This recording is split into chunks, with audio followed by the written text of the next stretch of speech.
তোমরা প্রত্যেকেই নিজ নিজ মহল্লার আশেপাশে হিসাব করে দেখো তোমার সমবয়সী কিশোর যুবক কতজন আর সমপরিমাণ বৃদ্ধ কতজন। তাহলে দেখবা তোমার সমবয়সী কিশোর যুবক যদি হয় 30 জন 50 জন, তো তোমার বাড়ি পাড়া মহল্লায় তার সাথে হিসাব করলে বৃদ্ধ হবে 2 জন 3 জন 1 জন। তাহলে বোঝা গেল অধিকাংশই যুবকই বৃদ্ধ হয় না, বৃদ্ধ হয় না। তিনি বলছেন হাসান বসরি রহমতুল্লাহ আলাই, ইন্না যারআ কাদ তুরিকুল আহাতু ক্বাবলা আন ইয়াবলুগা। তিনি বলছেন, হে যুবক, তুমি লক্ষ্য রেখো একটি গাছের মধ্যে ফল ধরবার আগে যেই ফুল ধরে যতগুলো, সবগুলো ফুল ফলে পরিণত হয় না। যতগুলো ফল বের হয়েছে সবগুলো পাকা পর্যন্ত যায় না, তার আগেই ঝরে পড়ে অগণিত। একটি আম গাছে যতগুলো মুকুল ফুল ধরে, ফুল বের হয়, সবগুলো বড় বড় আম হয়? বলেন না বাপ? ঝরে যায় অগণিত ফুল। এরপরে যেগুলো আম হয় ছোট ছোট, তো সবগুলো ছোট্ট আম বড় হইয়া পাকা পর্যন্ত পূর্ণ হয় না, ঝরেই যায় বেশি, থাকে কয়টা? অল্প। এজন্য মানুষের হায়াতে বৃদ্ধে পৌঁছবার আগে আগেই ঝরে যায় বেশি, খবরে চলে যায় বেশি। এটাই সত্য, এটাই বাস্তবতা। প্রত্যেক বাড়িতে বাড়িতে আছে।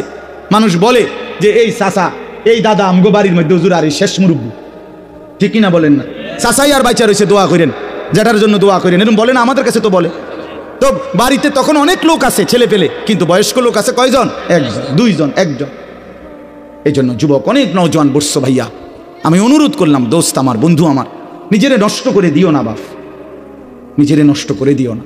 দেখো ডানে বামে তুমি নষ্ট হয়ে গেলে, পচে গেলে, কেউ নাই, কেউ নাই, কেউ নাই। কোনো চরিত্রহীনকে কেউ ভালোবাসে না, কোনো দুশ্চরিত্র, কোনো মদখোর, নেশাখোর, গাঁজাখোর, বাবাখোর, ইয়াবাখোর, ডাইলখোর, পুট্টাখোর, এই হারামিরে কেউ পছন্দ করে না। কোনো সুদখোর, কোনো ঘুষখোর, কোনো কিস্তিওয়ালা, এরে কেউ পছন্দ করে না। কোনো হারামখোরকে কেউ পছন্দ করে না। সামনে ভয়ের কারণে, ক্ষমতার কারণে, বাহাদুরির কারণে হয়তো কখনো কখনো সামনে যদিও কিছুটা ভদ্রতার দেখায়, কিন্তু পিছনে অভিশাপ দেয়। তোর উর্ফে খোদার গজব করো, এমনি বলে, তোর উর্ফে আল্লাহর লানত করো, তুই মানুষের সম্পদ কুক্ষিগত করস, এই কথা বলে। তো বেটা কি টাকা কামাইলি, কি বাড়ি করলি বেটা, টাইলস লাগাইলি, মানুষ তোর অভিশাপ দেয় বেটা। এক চাইতে এই জিন্দেগির চাইতে মরে যাওয়া ভালো বেটা, মরে যাওয়া ভালো, হারাম খোর বেটা। এই জন্য বাপ, কোন নাফরমানকে কেউ পছন্দ করে না, কোন জালেমকে কেউ সম্মান করে না, মহব্বত করে না।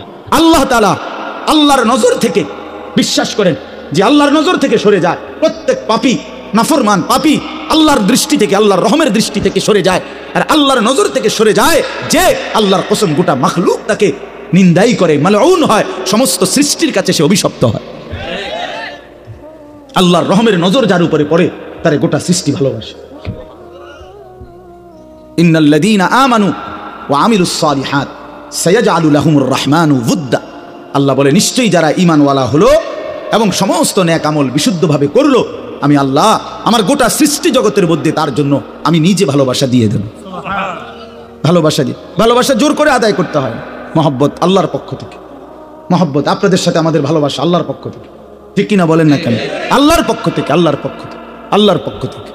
আপনাদের কারোর সাথে আমাদের কারো কোনো লেনদেন নেই, আমার কোনো লেনদেন নাই আপনাদের সাথে, আর্থিক কোনো লেনদেন নাই। এখানে একজন লোকের সাথে আছে কোনো লেনদেন, কিন্তু মহব্বত আছে, ঠিক কিনা বলেন?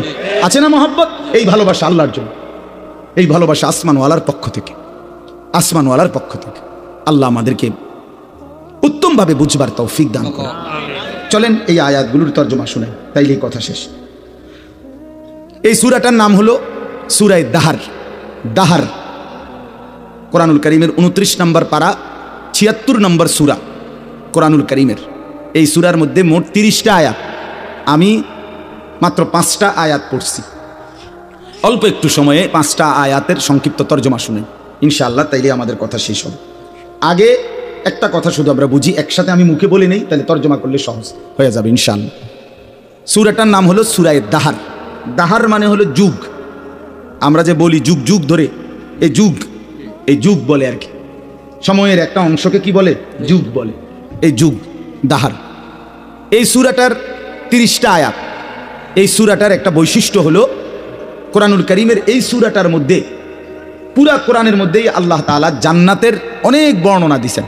একটু আগে আমি আইসা শুনতেছিলাম মাওলানা আব্দুল হক ভাই শেষ যে অংশ কথা বলতেছেন, জান্নাতের কথাই বলতেছিলেন, জান্নাতের তেলাওয়াতের কথা বলতেছিলেন, ঠিক না? হ্যাঁ, হযরত দাউদ আলাইহিস সালামের কণ্ঠে তেলাওয়াত। আচ্ছা, কি মজাটা হবে না? কি মজাটা! আল্লাহু আকবার, আল্লাহ। ৭০,০০০ বছর এক টানা হযরত দাউদ আলাইহিস সালাম তেলাওয়াত। ৭০,০০০ বছর। এই ৭০,০০০ বছর জান্নাতীরা সব ভুইলা শুধু ওনার তেলাওয়াত শুনে। আল্লাহু আকবার। এরপরে থামবে, তো এরপরে আল্লাহ তাআলা আমাদের প্রিয় নবী, ছেলেরা তোমরা এই যে তোমরা যে ফাজলামি করতেছো এখানে বৈশা, এই বেটা আহাম্মক কোথাকার, নামো এখান থেকে বেটা, অপদার্থ বেটা, এতটুকু আক্কল নাই বেটা, নামো এখান থেকে, নামো। তোমার বাপ দাদার সমান মানুষ এখানে বসা আছে বেটা, আহাম্মক বেটা। আখলাক শিখবে কখন ছেলেরা বলেন মিয়া? মুসলমানের বাচ্চা ন্যূনতম আখলাকও যদি না শিখে জীবনে আমাদের হলোটা কি? তাইলে আবার বলে কতগুলো খাট পালং আর সোফা আর কতগুলো ফার্নিচার আর কাঁচের প্লেট নুনের বাড়ির হিসাব দিয়া কবরে চলে যাচ্ছেন। জীবন মানে কতটা ঘর করছে, জিন্দিগি মানে একটা বিল্ডিং করে দিছে, জিন্দিগি মানে এক সেট খাট বানাইয়া সোফা বানাইয়া দিছে, খালাস ৬০ বছর জীবনের ব্যয় করছে এই একটা কামে। এতটুকুই জীবন মিয়া। সন্তান যদি আখলাক না শিখে, স্ত্রী যদি পর্দানশীল না হয়, ছেলেটা যদি নামাজি না হয়, মেয়েটা যদি পর্দানশীল না হয়, খাট পালং আর এই সোফা ফার্নিচার দিয়া হবে কি মিয়া? কি হবে মিয়া? 10 বছরের ব্যবধানে, 20 বছরের ব্যবধানে একটা ফার্নিচারও আমনে মইরা 20 বছর পরে কবর থেকে উঠা আমনের ঘরে আইসা ঢুকা দেখেন আমনের আমলের বানানো কিচ্ছু নেই, কিচ্ছু নেই। আমার দাদা 10 গ্রামের মধ্যে জমিওয়ালা ছিলেন। আমার দাদার ফসলের জমি ছিল অনেক, হালের বলদ গরু ছিল অনেক। আমার দাদা সম্পদশালী ছিল, আমার দাদার বিরাট বাড়ি ছিল। দাদা মৃত্যুর 12 বছর গোনা, 12 বছর পরে আমি আমার জ্যাঠা, আপন বড় জ্যাঠারে বলছিলাম একদিন, জ্যাঠা আমার দাদার রেখে যাওয়া স্মৃতি হিসাবে বাড়িতে আমার দেখাইবার মতো কিছু আছে কিনা, একটা নুনের বাটি বা কাচের প্লেট বা কিছু একটা আমার কদ্দুর দেখা। আমার জ্যাঠা কাঁইদা দিছিল, কাঁইদা বলছিল, ভাতিজা তোরে দেখাইবার মতো কোনো কিছুই আমার বাবার স্মৃতি আমার কাছে নাই। মাত্র 12 বছর, এর নাম দুনিয়া মিয়া। ধোকার এই দুনিয়ায় কিচ্ছু রাখে না, কিচ্ছু রাখে না। শুধু শুধু মুসলমান আমরা, ছেলের নজর নাই, মেয়ের নজর নাই, মা কি করে না করে পোলা ফাইন, হেবাটা হেবাটা পয়সা কামায়, হেবাটা শুধু ঘরে বানায়, হেবাটা শুধু ফার্নিচারে কেনে, আর পোলাও মানুষ, মেয়েও মানুষ। 365 দিনে খোদার একটা বছরে কোনোদিন ফজরের নামাজ পড়ে না। এত বড় জানোয়ার মুসলমানের ঘরে ঘুমায় কেমনে বেটা? তার যদি বাপ থাকে, তার যদি মা বাইচা থাকে, যদি মা বাইচা থাকে, যদি বাপ বাইচা থাকে, এই সন্তান এত বড় জানোয়ার হইল কেমনে? তুই কোন মার ঘরে জন্ম নিলি না ফরমান? তুই কোন বাপের ঘরে জন্ম নিলি? কোনদিন ফজরের নামাজ পড়স না হাইওয়ান, তুই পৃথিবীতে আসলি কেন?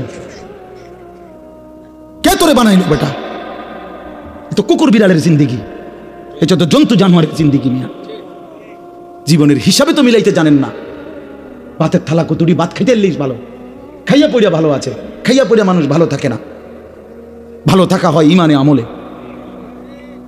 নামাজে রোজায় ইবাদতে আমলে ভালো থাকে। খাইয়া পড়িয়া ভালো থাকার কিছু নাই। খাইয়া পড়িয়া আমরা চাইতে জন্তু জানোয়ার আরো বেশি খায়। একটি হাতি একদিনে 250 কেজি খাবার খায়, গবেষকদের 250 কেজি, 90 লিটার পানি পান করে। এটা বইতে আছে, গবেষকদের কথা। 90 লিটার পানি পান করে একটা হাতি একদিন। তো পৃথিবীতে কতগুলো হাতি? সারা বাংলাদেশে কতগুলো হাতি? সারা পৃথিবীতে কতগুলো হাতি? তার আল্লাহর দুনিয়া, আল্লাহর দেওয়া রিজিক ওরা কি পরিমাণ ভক্ষণ করছে, আমরা সেই তুলনায় কিছু খাই নিয়ে? কি খাই আমরা? কি খাই আমরা? এই জন্য দয়া করে রাগ হইয়েন না, বুঝাইতে চাইলাম। ছেলেদের দিকে নজর দেন, মেয়েদের দিকে নজর দেন। সংসারে মানুষ হলো আসল। মানুষ নষ্ট হইয়া গেলে ফার্নিচার দামি হইলে লাভ কি? ছেলে মেয়ে চরিত্রহীন হইলে খাটটা তো মজবুত, কিন্তু ছেলেটা তো ওই খাটে শুইয়া সারা রাত উলঙ্গ ছবি দেখে। ঘরটা তো বিল্ডিং এর বুঝলাম, টাইলসও বুঝলাম, তো মেয়েটা তো সারা রাত আরেকটা ছেলের সাথে অবৈধ প্রেমের আলাপ করে। তাহলে আপনার জীবনের অর্থ কি বাবা? এই জীবনে বেঁচে থাকার লাভ কি? আল্লাহ আমাদেরকে মাফ করে দেন। এই গান, টেলিভিশন, বসে বসে আছে দোকানে এগুলো দেখে। কারণ আমল করবে তো জানেই না কিছু, জানেই তো না কিছু, শিখেই তো নাই কিছু, শিখেই তো নাই কিছু। আমলের মধ্যে কোনো ভুল আছে কিনা এটাও তো সংশোধন করে না। 100 দানার তসবি পড়ে ফেলছে 1 মিনিটে। এটা কি তসবি পড়লো? মিনিটের মধ্যে, মিনিট মেশিনে সুবহানাল্লাহ আলহামদুলিল্লাহ আল্লাহ। এটা কি তা? এগুলো কি? আপনি জিজ্ঞাসা করেন, এখন একজন আলেম জিজ্ঞাসা করেন, পৃথিবীর কোন আউলিয়া বুজুর্গকে জিজ্ঞাসা করেন যে এটা তাসবিহ কিনা? এটা মোটেই তাসবিহ না, কোনোদিনও না। ইসলামে রাসূলুল্লাহ সাল্লাল্লাহু আলাইহি ওয়াসাল্লাম জীবনে কোনোদিন বলে নাই যে উম্মত তাসবিহ যত তাড়াতাড়ি শেষ করতে পারবা তত নেকি, নামাজ যত তাড়াতাড়ি শেষ করতে পারবা তত নেকি, তারাবি যত তাড়াতাড়ি শেষ করতে পারবা তত নেকি। আল্লাহর কোরআন, রাসূলের হাদিস, কোন আউলিয়া, কোন পীর মাশায়েখ, কোন উলামা, কোন পীর বুজুর্গ, কোন ফকিহ, মুফতি, মুহাদ্দিস, ইমাম, আলেম কেউ কোনোদিন বলে নাই। আপনি এটা কি নামাজ পড়েন? 4 রাকাত সুন্নত পড়তে আপনি 1.5 মিনিটে ওড়ে নামে মস্কারি করে আর কি, আল্লাহর সাথে মস্কারি করে।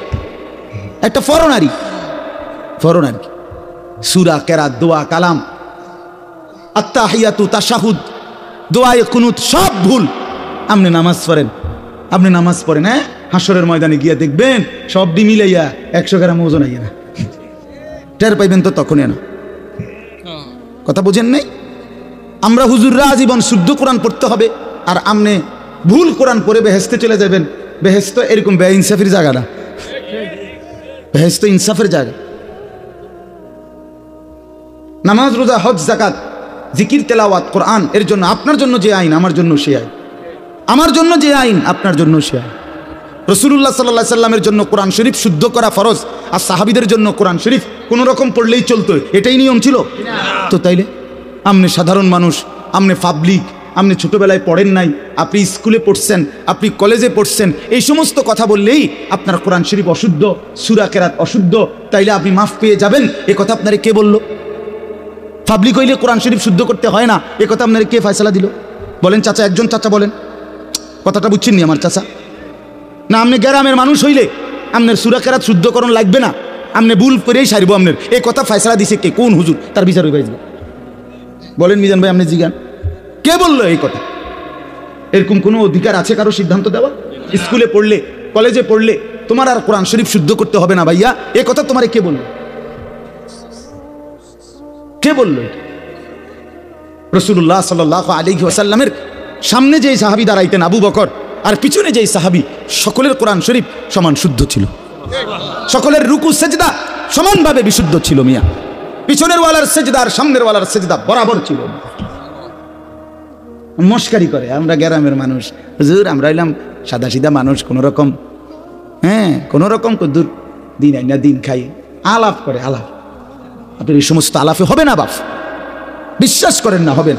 কোরআনুল কারীমের মধ্যে আল্লাহ বলছেন, ফামান কানা ইয়ারজু লিকা রাব্বিহি ফালিয়ামাল আমালান সালিহা ওয়ালা ইউশরিক বিইবাদাতি রাব্বিহি আহাদা।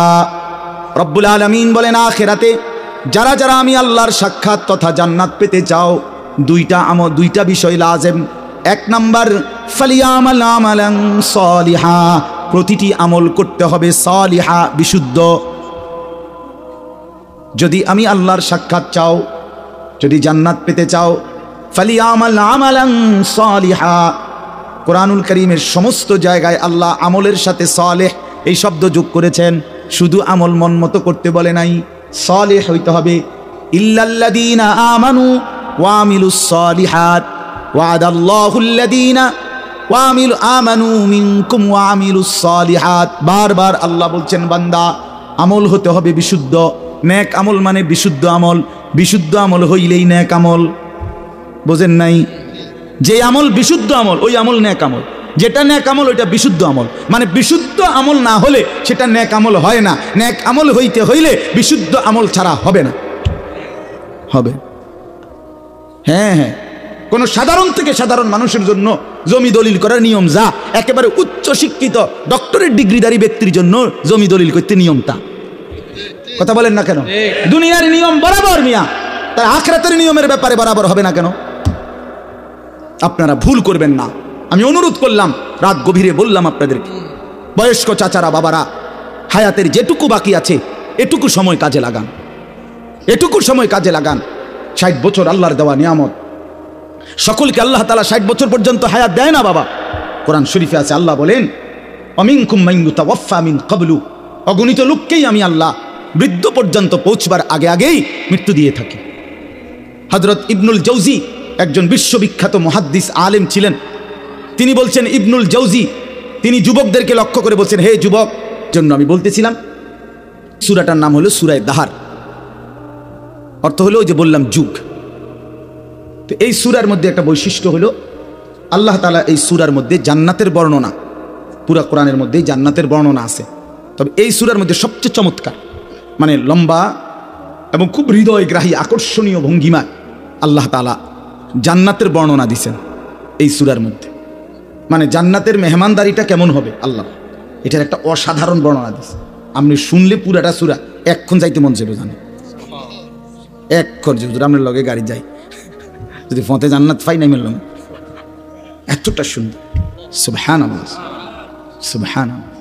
তো জান্নাতের বর্ণনা আল্লাহ তাআলা এই সূরার মধ্যে অত্যন্ত আকর্ষণীয় ভঙ্গিমায় পেশ করেছেন। তো রাসূলুল্লাহ সাল্লাল্লাহু আলাইহি ওয়াসাল্লামের উপরে যেদিন এই সূরাটা নাজিল হয়, মানে যেদিন এই সূরা নাজিল হচ্ছিল, তখন নবীজির সামনে কয়েকজন সাহাবী বসা ছিলেন।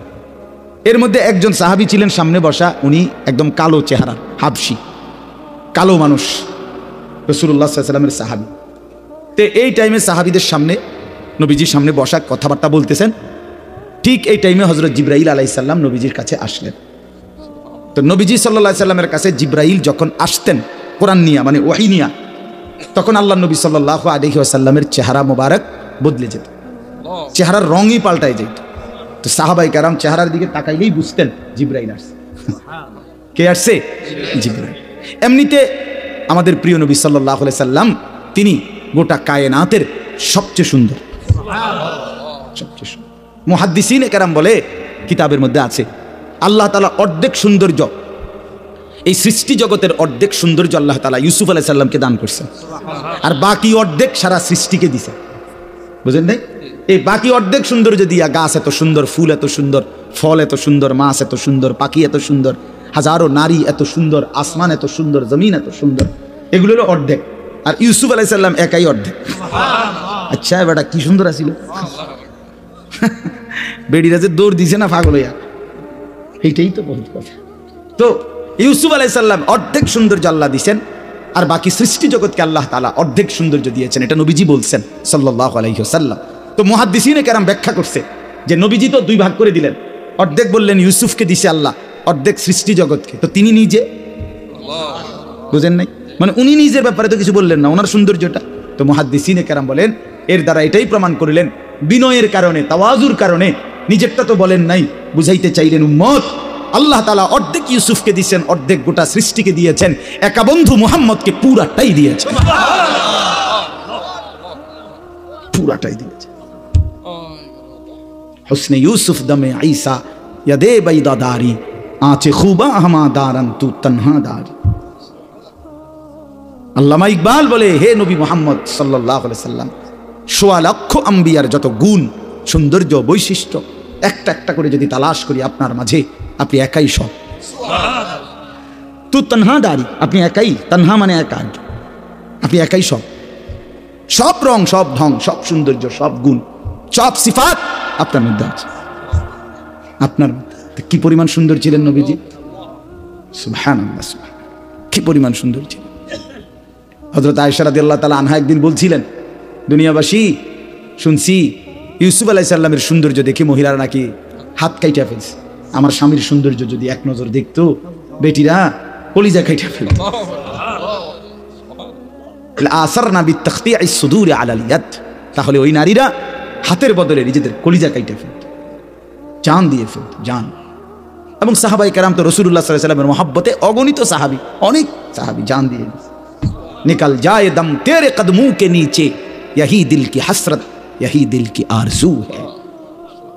हाँ, সাহাবায়ে কেরামের মানসিকতাই ছিল যে হে প্রিয় বন্ধু, হে প্রিয় নবী, আপনার কদমের নিচে জীবন দিয়ে দিলাম, এটাই দিলের তামান্না ছিল, এটাই দিলের আফসোস ছিল, আফসোস ছিল।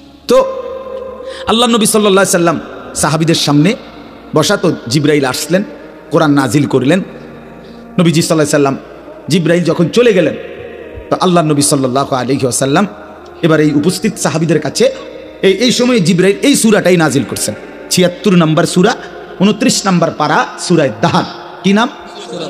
এই সূরাটা মাত্র ৩০টা আয়াত, ছোট সূরা। এই সূরা নাজিল করলেন, আল্লাহ নবী শুনাইলেন সাহাবীদেরকে।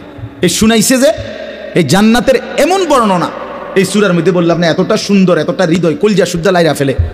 এইটা শুই না নবীজির জবানে, ওই যে সামনে যে একজন বললাম কালো রঙের সাহাবী ছিল, সাদা সিধা মানুষ, এমন কোনো উল্লেখযোগ্য না উনি, কিন্তু উনি রাসূলুল্লাহ সাল্লাল্লাহু আলাইহি সাল্লামের জবানে এই সূরার তেলাওয়াত শুই না, জান্নাতের বর্ণনা শুনে একটা চিৎকার মারছে। এক চিৎকারে ওইখানেই তাফসীরে কুরতুবীতে লিখছে, ওইখানেই তিনি ইন্তেকাল করছে, সাথে সাথে জান দিয়ে জান্নাতের আশায়, জান্নাতের আগ্রহে। তাফসীরের মধ্যে আছে যে নবীজি তখন সাহাবীদেরকে বললেন, লাকাদ আখরাজা নাফসা সাহিবিকুম আশ-শাওকু ইলাল জান্নাহ, তোমাদের এই বন্ধু জীবন দিল জান্নাতের শৌক, জান্নাতের আগ্রহে।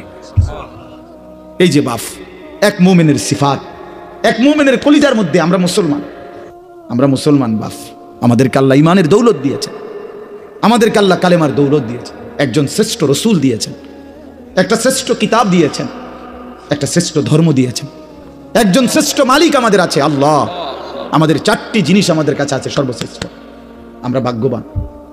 আমাদের সর্বশ্রেষ্ঠ আল্লাহ, আমাদের রসুল সর্বশ্রেষ্ঠ, আমাদের কিতাব সর্বশ্রেষ্ঠ, আমাদের ধর্ম সর্বশ্রেষ্ঠ।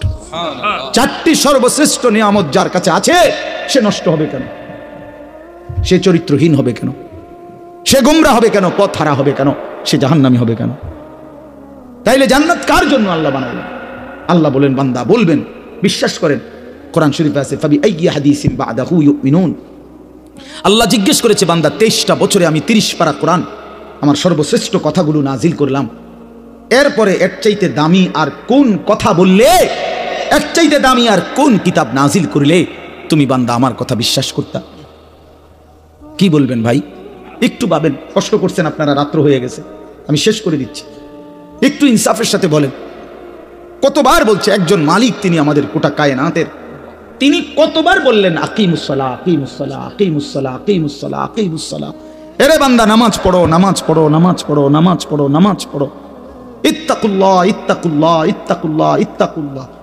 এতবার বললেন আল্লাহকে ভয় করো, গুনাহ ছাড়ো, গুনাহ ছাড়ো, গুনাহ ছাড়ো। ফাত্তাকুন নার ওয়াত্তাকুন নার, জাহান্নাম থেকে বাঁচো, জাহান্নাম থেকে বাঁচো। খোদার কসম বাফ, আল্লাহ হাসরের ময়দানে জিজ্ঞেস করবে আমাদেরকে, বান্দা আর কেমনে বললে, কতবার বললে, আর কোন কথা বললে তুমি আমার কথা মানতা? বলো না ভাই, নওজোয়ান ছেলে তোমরা বলো ভাই, যারা এক ওয়াক্ত নামাজ পড়ো না, কেন পড়ো না? কেন পড়ো না বাপ? বলো না ভাই, আল্লাহ আর কতবার বললে তুমি শুনতা? ওফ, আল্লাহ জিজ্ঞেস করো। তাফসীরের মধ্যে আছে, ওলামায়ে কেরাম বলে রাসূলুল্লাহ সাল্লাল্লাহু আলাইহি সাল্লামও জিজ্ঞেস করবে হাসরের ময়দানে, যে উম্মত জানো তুমি 23টা বছর একটানা দিবা নিশি আমি কাঁদছি উম্মত, 23 বছর। নবী সাল্লাল্লাহু আলাইহি সাল্লাম জিজ্ঞেস করবে আমাদেরকে, 23টি বছর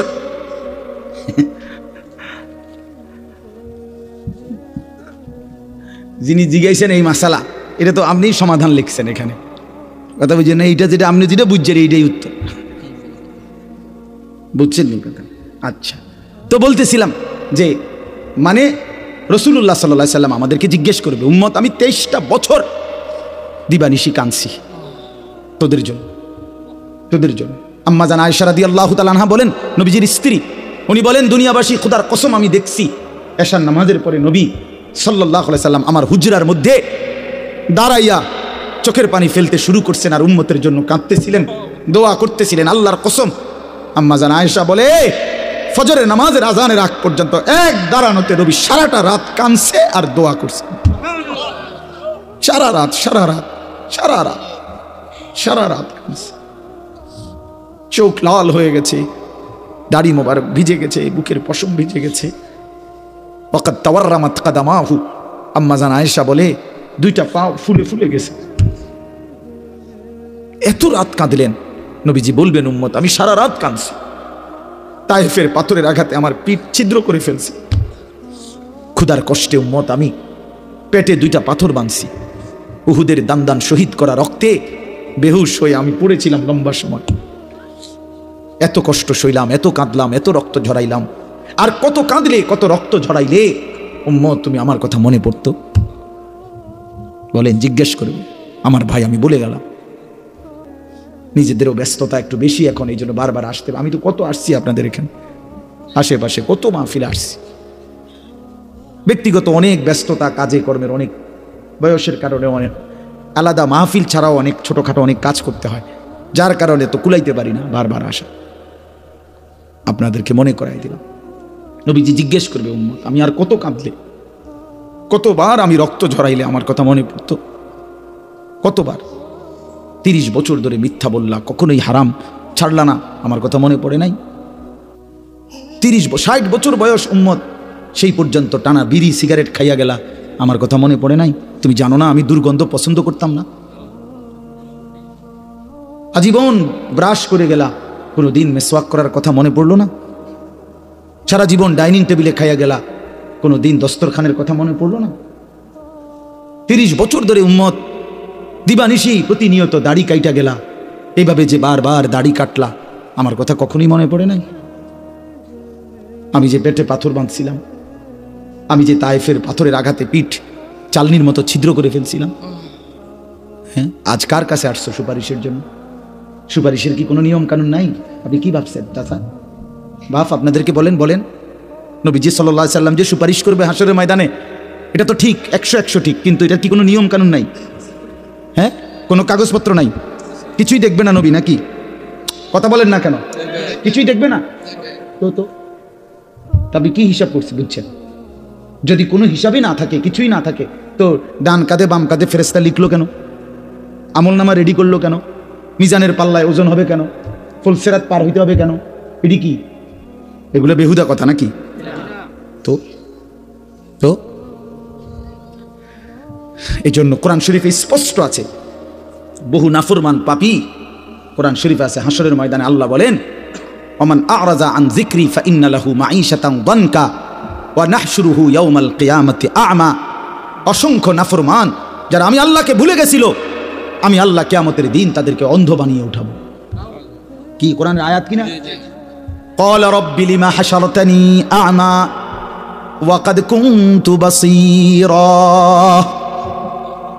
নাফরমান বলবে হাসরের ময়দানে, রব্বুল আলামিন, এটা আপনি কি করলেন মাওলা? আমি তো দুনিয়ার জীবনে দেখতাম, আমি তো পুরাপুরি চোখওয়ালা ছিলাম, আজ আপনি আমারে কেন অন্ধ বানায়া উঠাইলেন? ক্বালা রাব্বি লিমা হাশারতানি আ'মা ওয়া ক্বাদ কুনতু বাসীরা। আল্লাহ তাআলা বলবেন, বান্দা, দুনিয়ার পুরাটা হায়াত তুমি আমারে ভুলে গেছিলা, আজকে হাসরের ময়দানে আমি আল্লাহ তোমাকে ভুলে গেলাম। কাযালিকা আতাতকা আয়াতুনা ফানাসিতাহা ফাকাযালিকাল ইয়াওমা তুনসা। বহুবার আমার আয়াত, বহুবার আমার বিধান মনে কি পড়ে বান্দা? কত লক্ষবার আজান হইছিল, 30 বছরে কত আজান শুনছিলা, কিন্তু আমারে একবারও সেজদা দাও নাই, বারবার ভুলে গেছো আমারে। 30 বছর মিথ্যা বলো, 30 বছর সুদের লেনদেন করেছ, 40 বছর ওজনে কম দিছ, কাস্টমার রে ঠকাইছো, 3 নম্বর মাল রে 1 নম্বর বলে গেছো। 30 বছর তোমার স্ত্রী কোনোদিন পর্দা করে নাই, মেয়েটা কোনোদিন পর্দা করে নাই, বিবি নামাজ পড়ে নাই। 30 বছর 50 বছর টানা লাগাতার তোমার ঘরে প্রতিদিন রঙিন টেলিভিশনে নাচ গান নর্তকীর ছবি নাটক সিনেমা চলতো, এইভাবে কেমনে আমারে ভুলে গেলা বান্দা? বাদ্দুগা খাওয়াইছি দেখা মনে করছো আর কোনো হিসাব নাই? দুনিয়া তো আমি আল্লাহ খাইতে দেই, এটা তো আমি জন্তু জানোয়ারকেও দেই। কুলু ওয়া তামাত্তাউ কালিলান ইন্নাকুম মুজরিমুন। আল্লাহ প্রত্যেক নাফরমানকে ডাক দিয়ে বলে, নাফরমান, অল্প সময়ের জন্য আমার দুনিয়া খাও, ওয়া তামাত্তাউ, ভোগ করো, তবে মনে রাখো ইন্নাকুম মুজরিমুন, তুমি কিন্তু পাপী। সকালে 8টায় নাফরমান নাস্তা খাইতে বসছো, আল্লাহ বলে খাও, অসুবিধা নাই, বাধা দেব না, বান্দা খাও, কিন্তু মনে রাখিস বেঈমান ফজরের নামাজ পড়ো নাই, এটা শুধু মনে রাখো, পরে হবে, এখন খাও। রাতের 10টা বাজে নাফরমান খাইতে বসলা, আল্লাহ ডাক দিয়ে বলে, বান্দা খাও, অসুবিধা নাই, দুনিয়া এটা আমি কুত্তারেও খাওয়াই। দুনিয়া আমি কুত্তারেও খাওয়াই, তোরে খাওয়াবো না কেন বেটা? খা, ঠিক আছে খা, শুধু মনে রাখবি বেঈমান এশার নামাজ পড়ো নাই, হিসাব রাখছি। হ্যাঁ, ইন্নাকুম মুজরিমুন। আমি একটা ছোট্ট উদাহরণ দিলে বুঝবেন, মজার উদাহরণ। আমি কয়েকদিন আগে একটা জিনিস কিনছি এক লোকের থেকে 100 টাকা দামে। বেটায় কইছে 100 টাকা, আমি বলছি 80 টাকা দিবেন না। হে কইছে রাজি হইছে। আমি 100 টাকা মালটা আমারে দিছে, 100 টাকার নোট দিছি। এবারে হে বেটা আমারে 20 টাকা দেয় না, ফেরত দেয় না আর কি। হ্যাঁ বলছি তো 20 টাকা দেন, আপনি কইছেন রাজি হয়েছেন, হেতে দেয় না। তো পরে আমি বললাম 20 টাকাও নেন, 100 টাকা পুরাই নিয়ে যান, মনে রাখেন শুধু এর দূর যে 20 টাকা জুলুম করে নিছে। বুঝেন নাই কথা? আপনি শুধু এর দূর মনে রাখেন, পরে বেরি কথা হইব হাসরের ময়দানে, এগুলো কথা হইব। আর বহুত কথাবার্তা আছে হাসরের ময়দান। তার 1-1.5 ঘন্টার না, প্রথম দিনেই 50,000 বছর। একদিন কেউ একদিন করবোটা কি কথাবার্তি তৈব। হাসরের ময়দানের একদিন কত? 50,000 বছর। কোরআন শরীফের আয়াত এটা। আল্লাহ বলেন তাহলে একদিন লাগাইয়া কর্মটা কি কথা হইব অনেক। হ্যাঁ, কারণ সময় নিয়ে ফিডা হইব, ধীরে ধীরে সুন্দর করে যত্ন করে ফিডা, টাঙ্গাইয়া ফিডা। কি মনে করছো বান্দা? এই জন্য আল্লাহ তাআলা বলে, বান্দা নাফরমান দুনিয়া ভোগ করবে ঈমান, কোনো অসুবিধা নাই। দুনিয়া আমি কুত্তারও ভোগ করাই, জানোয়ারকেও ভোগ করাই। ऐसे रहे या वैसे रहे वहां देखना फिर कैसे रहे। দুনিয়া এমনে থাকো আর হেমনে থাকো, সুখে কিংবা দুঃখে, হাসি কিংবা কান্নায়, দুনিয়া একভাবে না একভাবে পার হয়েই যায়। দেখার বিষয় হলো ওইখানে কেমন থাকবে। বুঝেন নাই?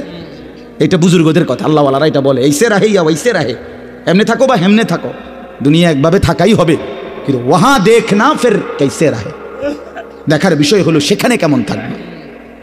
আল্লাহ আমাদেরকে বুঝ দান করে। তো আল্লাহ তাআলা আমাদেরকে এখানে 3টা কথা বলছেন, মনে করাইছেন। আপনি 1 মিনিটে শুনেন।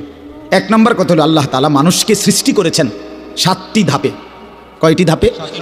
1 নম্বর মাটি, 2 নম্বর বীর্য, 3 নম্বর জমাট রক্ত, 4 নম্বর গোশতের টুকরা, 5 নম্বর হাড্ডির একটা খাঁচা মানে কঙ্কাল, 6 নম্বর গোশতের আবরণ মানে হাড্ডির কঙ্কালটার উপরে গোশত লাগাইছেন, 7 নম্বর রূহ ফুঁকে দিয়ে মায়ের পেট থেকে বের করছেন। এই কয়টা হলো ভাই? 7টা। এই 7টার মধ্যে প্রথমটা মাটি। তো এই মাটি থেকে আমাদের সৃষ্টি, কিন্তু পৃথিবীর কোন মাটি থেকে আমাদের সৃষ্টি, আমার উপাদানটা কোনটা ছিল আমরা কেউ এটা জানতাম না। এবং কত হাজার বছর থেকে মাটিটা আল্লাহ তাআলা আমার সৃষ্টির জন্য এই পৃথিবীতে সংরক্ষণ করছেন। পৃথিবীর কোনো কাগজে পত্রে কম্পিউটারে কোথাও কারো হিসাবে কারো জানা ছিল না, ছিল লম্বা সময় ধরে এই মাটি পৃথিবীতে আল্লাহ তাআলা সংরক্ষণ করছে। এলো 1 নম্বর বিষয়। 2 নম্বর বিষয় হলো মাটি থেকে সরাসরি বীর্য না, বরং মাটি থেকে একটি নির্দিষ্ট পরিমাণ খাবার জমিন থেকে উৎপন্ন করছেন আল্লাহ। সেই নির্দিষ্ট পরিমাণ খাবার থেকে খাদ্য, শস্য, শাক সবজি, গোশত, মাছ ইত্যাদি, ভাত, চাল, তো এগুলো আবার একটা নির্দিষ্ট পরিমাণ আমার আব্বা ভক্ষণ করছেন, বাবা। তো ভক্ষণ করার পরে বাবার বীর্য তৈরি হয়েছে। তো বাবা মায়ের একটি নির্দিষ্ট মিলনে কোনো একদিন আল্লাহ তাআলা বাবা মায়ের উভয়ের বীর্য একত্রিত করে মায়ের জরায়ুর মধ্যে স্থাপন করেছেন। সেখান থেকে আবার 9 মাস 10 মাস লাগায়া ধীরে ধীরে ধীরে ধীরে তৈরি করে সাজিয়ে নাক চোখ কান দিয়ে একদিন রূহ ফুঁকে দিয়ে আমার এই পৃথিবীর আলো বাতাস দেখাইছেন।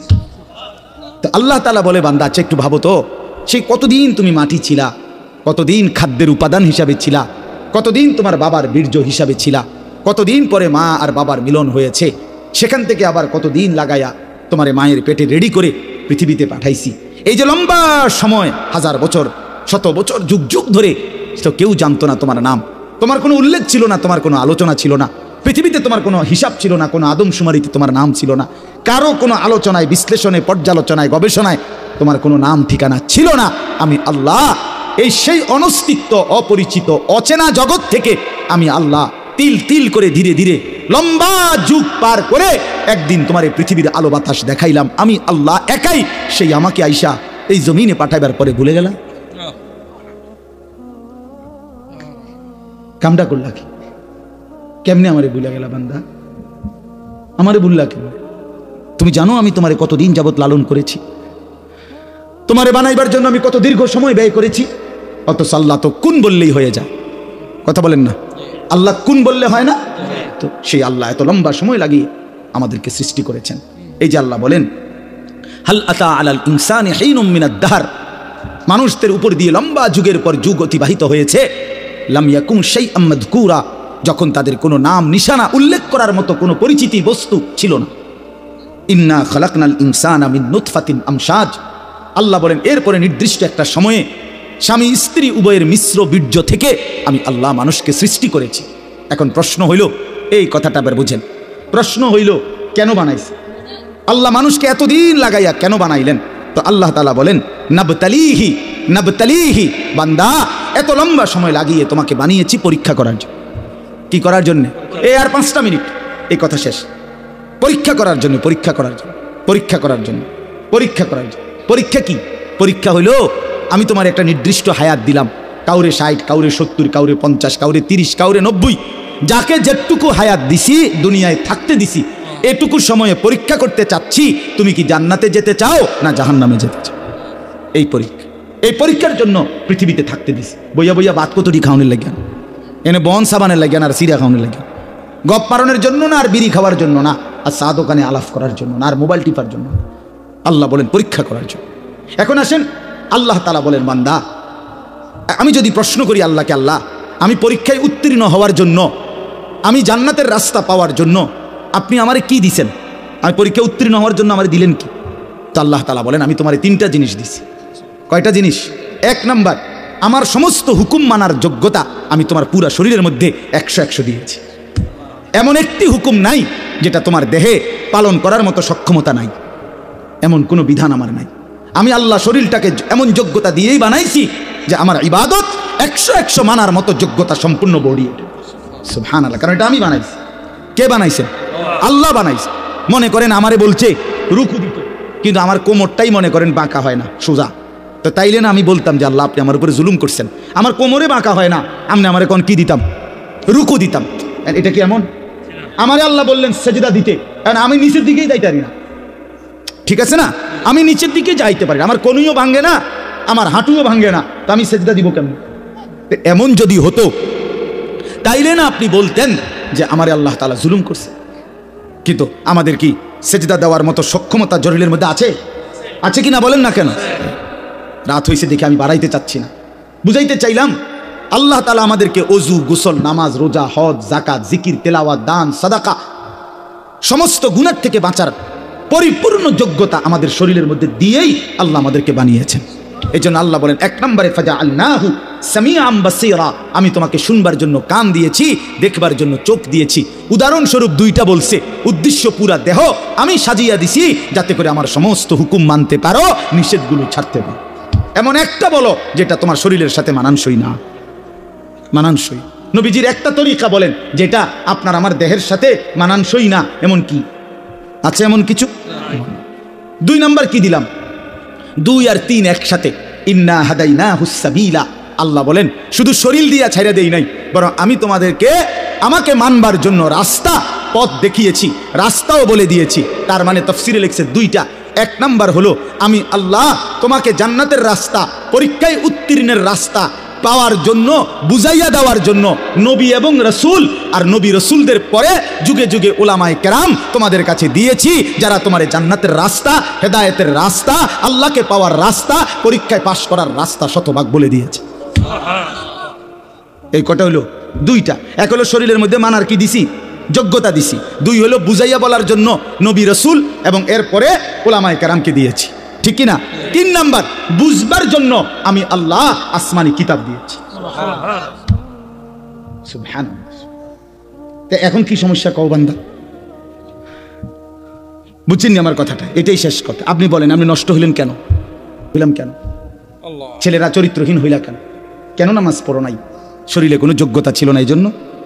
কেন নামাজ পড়ো নাই? কেউ বুঝাইয়া বলার ছিল না এই জন্য? কেন নামাজ পড়ো নাই? কোনো কিতাবে লেখা দেখতে পাও নাই এই জন্য? বলেন না কেন? কথা বলেন না কেন? তাহলে আল্লাহ তাআলা আমাদের আল্লাহকে মানার যোগ্যতা শরীরে দিয়েছেন, বুঝাইয়া বলার জন্য নবী রসুল এবং তারপরে উলামায়ে কেরাম দিয়েছেন। বুঝবার জন্য কিতাব দিয়েছেন। তো আল্লাহ বলেন এবার আমি শুধু দেখতে চাই ইম্মা শাকিরা ওয়া ইম্মা কাফুরা, কে কে এই তিনটি জিনিস পাওয়ার পরেও কে কে আমার অনুগত আর কে অবাধ্য। ঠিক আছে, চলো খাও, খাও দাও, ফুর্তি করো, দুনিয়া ভোগ করো, শুধু আমি খেয়াল রাখতেছি যে অনুগত কে অবাধ্য কে। কথা বুঝছেন না? হিসাব হইতে আছে, হিসাব হচ্ছে। কথা বলেন না কেন? ডানে বামে কেউ লিখতেছে? হ্যাঁ, হিসাব হচ্ছে। আল্লাহ বলেন পরেও হিসাব খাতাপত্র পরে দেখাম, এখন খাও। ওই যে একটু আগে বললাম, আল্লাহ বলছে দুনিয়া খাও বান্দা, শুধু মনে রাখো তুমি বাটফার। শুধু এটা মনে ভাত খাও, কোনো অসুবিধা নেই, যে তুমি যে সিটার, শুধু এই কথাটা মনে রাখো। তুমি হারাম কর, তুমি সুদ কর, ঘুষ কর, তুমি নির্লজ্জ, বেহায়া, বেহায়া, বেহায়া। আল্লাহর হুকুম যে মানে না সেটা বেহায়া বেটা। এই আল্লাহ বলেন এবার যারা অবাধ্য, আমার নাফরমানি করলো, আমি তাদের জন্য ইন্না আ'তাদনা, এই চতুর্থ আয়াত, ইন্না আ'তাদনা লিল কাফিরিনা সালাসিলা ওয়া আগলালা ওয়া সাইরা, আমি আমার নাফরমান বান্দাদের জন্য আখিরাতে রেডি রাখছি তিন জিনিস। কয় জিনিস? এক নাম্বার আগুনের শিকল, 70 গজ লম্বা, 70 হাত লম্বা আগুনের শিকল। হ্যাঁ, 70 জিরাআন ফাসলুকু, 70 হাত লম্বা আগুনের শিকল রেডি রাখছি, যেটা দিয়ে তোমারে পেঁচানো হবে, বাঁধা হবে। আর কি? আগলালান, 2 নাম্বার হলো তোমার জন্য আমি আল্লাহ তাআলা বেড়ি রাখছি, যেটা দিয়ে তোমার 2 হাত কনুইয়ের সাথে, কাঁধের সাথে বাঁধ দেওয়া হবে। এই 2 হাত এভাবে কাঁধের সাথে বাঁধ দিয়ে রাখা হবে। সরাসরি তাফসীর আছে। আশ্চর্য হলো, একজন সাহাবী বলছেন, আবু দারদা রাদিয়াল্লাহু তাআলা আনহু, এই কথাটা খুব সুন্দর, আমার সবচেয়ে মজা লাগছে তাফসীরে পড়ে। উনি বলছেন, হে আল্লাহর বান্দা, আজকে তোমারে আল্লাহ তাআলা বলছে নামাজের জন্য হাত উঠাও। এমনি নামাজের জন্য হাত উঠাইতে হয় না? নামাজ শুরু করে কেমনে? হাত উঠাইতে হয় কিনা? তো বলেন আল্লাহ বলে, উনি বলেন যে আল্লাহ আজকে তোমারে বলছে নামাজের জন্য হাত উঠাও, তাইলে তোমার আখিরাতে জান্নাত মিলবে। তো তুমি হাতটা উঠাইলা না নামাজের জন্য। আল্লাহ বলছে, তিনি বলেন একদিন সত্যি সত্যি আল্লাহ হাসরের ময়দানে তোমার হাতটা উঠাবে, কিন্তু সেদিন হাতটা আগুনের বেড়ি দিয়া বাঁধ দিয়া দিবে। আজ উঠাইলে সেজদা হইতো, আজ উঠাইলে নেকি হইতো, আজ উঠাইলে জান্নাত মিলতো। সেদিন উঠাবে ঠিক, কিন্তু সেটা আর জান্নাতের জন্য না, জাহান্নামে ফেলবে। হাত উঠাইতে হবে। হাত কি? আজ তো সুন্দরভাবে উঠাইলা না, আজ উঠাইলে নেকি হইতো। ও সাইরা, আল্লাহ বলেন আর আমি রেডি রাখছি সমস্ত নাফরমানের জন্য জাহান্নামের আগুন। এরপরে ইন্নাল আবরারা, শেষ, ইন্নাল আবরারা